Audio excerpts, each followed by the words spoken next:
Today, we're going to shine a light on this guy. Do you know him?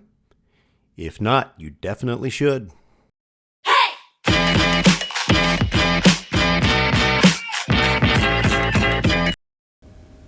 What's up, everybody? It's time to talk about more Cheer Dad stuff. And so today, I've got with me Andrew Velasco.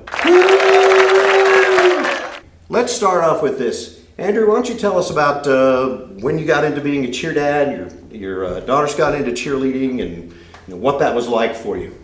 All right, so roughly 12 years ago, we popped in to this gym and we are at the Stingray AllStars Marietta, by the way, folks. Okay. Yeah, and we got recommended to pop in for a free tumble class, actually. And, nice. And didn't know much about it. We had always watched competition cheerleading on TV, and just didn't know much until we came in here and started seeing just the tumble class and the progression. And got it. We did a half year prep team that first year, and my kids were hooked. So they had tumbled before then? No, they actually were being taught how to do a back walkover after my wife and I's co-ed soccer game. So a girl was showing them that and said, "Oh, there's a place that you can learn that over by your house." Wow, how about that? Yep, so we walked in the door here, and I think if we walked in a lot of other places, we may not have made it as long as we did. I see. Great environment. So. All right, great. So what was it like for your girls? What are some of the teams and levels they've been on? What's the experience been like for them? So my kids were very, very dedicated to the sport. They saw a lot of kids up above them and wanted to grow into those levels and all that stuff. So my older daughter Zoe started at 9. She was on red, for her level 2. Went to black for level 3, and then from there she went to teal level 5.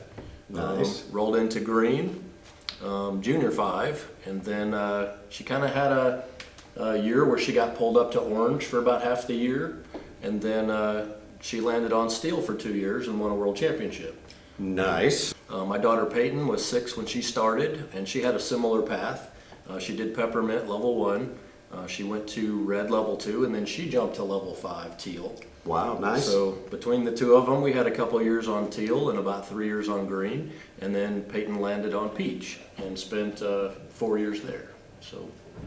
And so how did things end up for your girls then?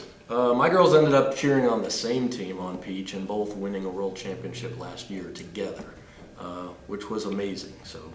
And you were the team rep for that team, is that correct? I was the team rep. All right, so there you go, ladies and gentlemen. There's some Cheer Dad credentials right there.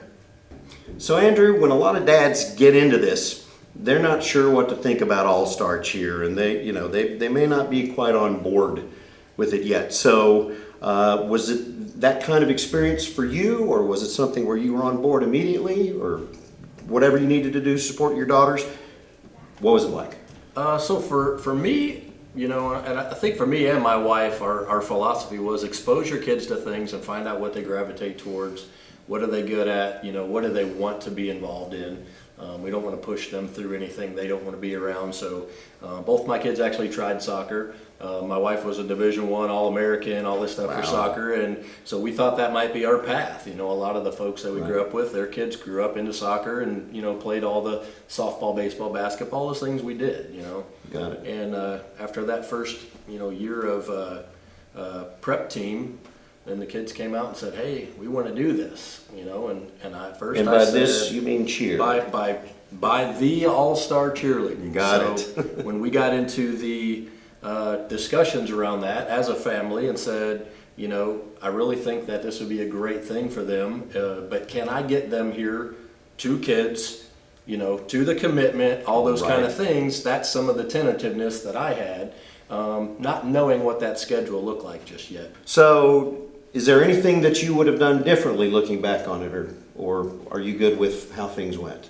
I don't think that I would change too much. I started out putting ponytails in the car, and trying to do that part of it for practice. And then next thing you know, I started getting enough confidence to do it in the lobby downstairs, and people would say, "Hey, look at that cheer dad doing the pony." Nice. But I did. Once I built my confidence, and it didn't take me all day to do those things. So I was more comfortable from the get-go and wasn't worried about the kids coming in looking, a little less than professional as a cheerleader. Got it, got it. Hey folks, learning to do hair for cheer, that's a tough cheer dad thing. Kudos to you. All right, so we've talked a bit about what you've been through.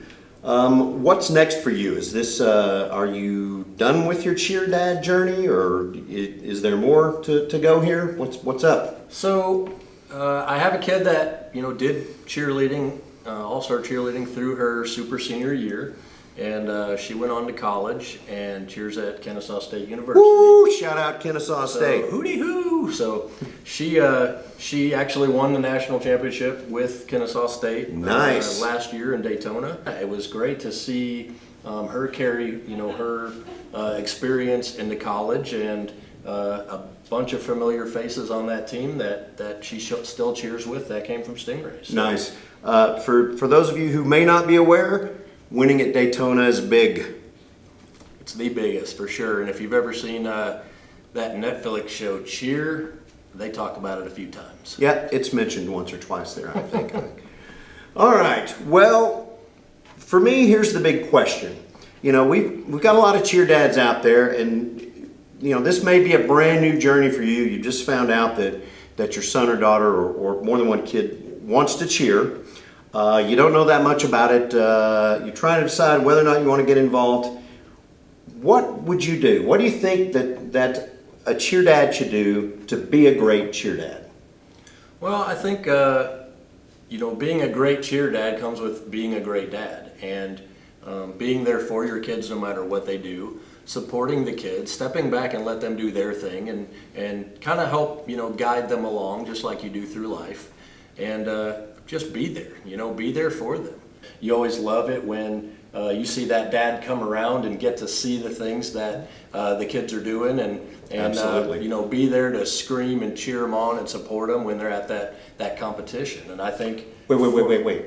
Scream and cheer them on? Oh, yeah. You mean not just standing? Oh no. So Trust me. you're talking about getting animated then? Absolutely. You got to feed them that energy so they can feed off of it, right? Nice. So, Yep. That's how agree. all-star cheerleading works. And if you're gonna show up, you might as well do as the Romans do, right? There you go. So Yep. you can come in there and hold up your camera and watch and go back and show it to grandma, but you're not living that full experience when your kids look out there Right. and see you cheering them on. Right. And that's the biggest thing, I think. Nice. All right. Well, listen, Andrew, thanks so much for being here. Appreciate you sitting down to chat with me and talk about being a cheer dad. So, until next time, get out there and enjoy some cheerleading.